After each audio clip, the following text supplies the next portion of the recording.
So அந்த டைமில் நான் என்ன பண்ணேன், சந்திரசேகர் சார்கிட்ட, சார் இதில் வந்து தொகையரா இருக்குது, அதில் தாளம் கிடையாது, அதுக்கப்புறம் பல்லவி ஸ்டார்ட் ஆகிடும். ஸோ அந்த தொகையராலேருந்து பல்லவி போகிறதுக்கு எனக்கு கண்டக்டர் தேவை. சந்திரசேகர் சார் எப்போவுமே கேட்டது இல்லையே, நீங்களே பார்த்துப்பீங்களே அப்படின்னாரு. இல்லை சார் இதுக்கு தேவை சார். இப்போ நான் எங்கே போய் நீங்கள் எங்கே கூப்பிடுவீங்க, கூப்பிடுன்னு ரெக்கார்டிங் முடிக்கணும், 2 மணிக்கு நான் கிளம்பணும் அப்படின்னாரு. இல்லை சார் லக்கியாக என் ஃப்ரெண்டு வந்திருக்காரு, அவர் கண்டக்டரு மரகதமணி கீரவாணி அப்படின்னு சொல்லி அவர் நான் ரிக்வெஸ்ட் பண்ணுறேன். பட் அவர் கால் ஷீட்டுக்கு 450 ருபீஸ் ஒரு சாங்க்கு வாங்குவார். அட்லீஸ்ட் நீங்கள் ஒரு 350 கொடுத்தீங்கன்னா நல்லாயிருக்கும். அவ்வளோ காஸ்ட்லி எதுக்குப்பா, நீ பார்த்து ஏதாவது பண்ணு.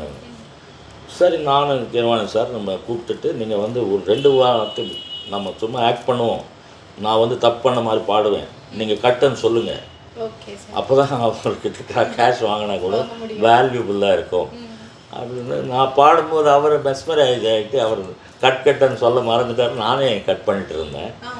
இது எவ்வளோ பெரிய டைரக்டர், அவர் கவனிச்சிட்டார். ஓஹோ ஏதோ இது நீங்கள் உள்குத்து எங்கள் 2 பேர் என்கிட்ட ஏதாவது கொஞ்சம் அமௌண்ட்டு தேவைப்பட்டுச்சு, அதுக்காக நீங்கள் வந்து இது பண்ணுறீங்க அப்படின்றது புரிஞ்சு போச்சு. பெரிய டைரக்டர்ஸ் இல்லையா.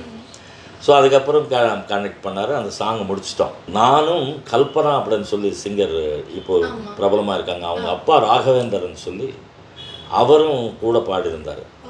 அவர் அந்த ஹீரோ வாய்ஸ்க்கு நான், நகேஷ் சாருக்கு அவர் அப்படின்ற இந்த காதல் உலகம் இருக்கும் வரை